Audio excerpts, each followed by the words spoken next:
പലപ്പോഴും കുട്ടികൾ ഈ ചേലാക്കാർമൊക്കെ ചെയ്യുന്ന സമയത്ത് അല്ലെങ്കിൽ മറ്റെന്തെങ്കിലും സർജിക്കൽ പ്രൊസീജിയറൊക്കെ ചെയ്യുന്ന സമയത്ത് അവരോടൊപ്പം രക്ഷിതാക്കൾ നിൽക്കാൻ വേണ്ടി വല്ലാതെ വാശി പിടിക്കാറുണ്ട്. പലപ്പോഴും ഇത് ഒരു വിപരീത എഫക്റ്റാണ് ഉണ്ടാക്കുക.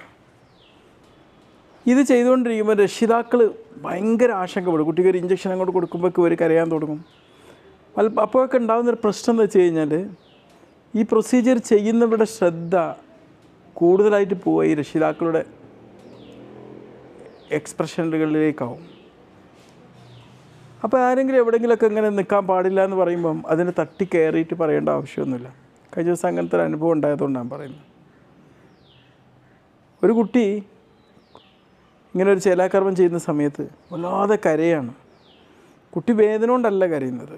വേദന കൊണ്ടാണ് കരയുന്നതെങ്കിൽ കയ്യും കാലൊക്കെ ഇട്ട് ആകെ ഇങ്ങോട്ട് ഇളക്കി മറിക്കുന്നൊരു സ്വഭാവമുണ്ട്. അതൊന്നുമില്ല. പക്ഷെ കുട്ടി കരഞ്ഞുകൊണ്ടിരിക്കുകയാണ്. വളരെ എന്താ പറയുക, ഒരു ആങ്സൈറ്റി കൊണ്ടോ ഒരു ഇതുകൊണ്ടൊക്കെ ഉള്ളൊരു കരച്ചിലാണ് കുട്ടിക്ക്.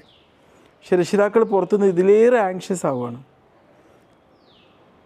ഇതൊക്കെ കഴിഞ്ഞ് തിരിച്ച് വരുമ്പോഴേക്ക് രക്ഷിതാക്കളുടെ ഉള്ളിൽ കയറിയിട്ട് എന്തോ ഒരു ശത്രുവിൻ്റെ ഭാവത്തോടെ നമ്മളോടൊക്കെ പെരുമാറുന്നത്. നമ്മളെന്തോ പിടിച്ച് വേദനിപ്പിച്ച രീതിയിലാണ് പറയുന്നത്. കുട്ടിക്ക് വേദന ഇതുകൊണ്ടുള്ളതല്ല വേദന.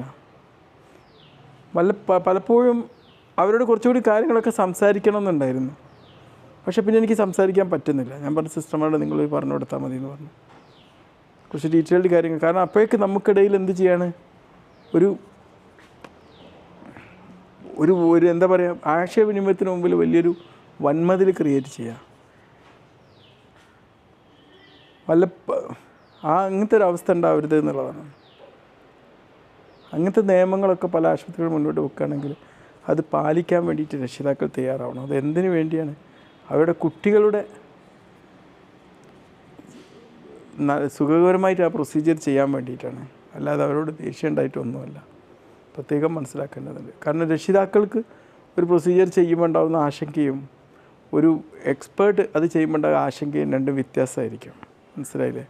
നമ്മൾ കൂളായിട്ട് അത് ചെയ്യുന്നുണ്ടാവും. കുറച്ച് കുട്ടികളുടെ തമാശകളൊക്കെ പറയുന്നുണ്ടാവും. അങ്ങനെ കുട്ടികൾ മിക്കവാറും ഭൂരിഭാഗം കുട്ടികൾ 99% കരയേയില്ല, തമാശയൊക്കെ പറഞ്ഞിട്ടാണ് പ്രൊസീജിയർ ചെയ്തുകൊണ്ടിരിക്കുക.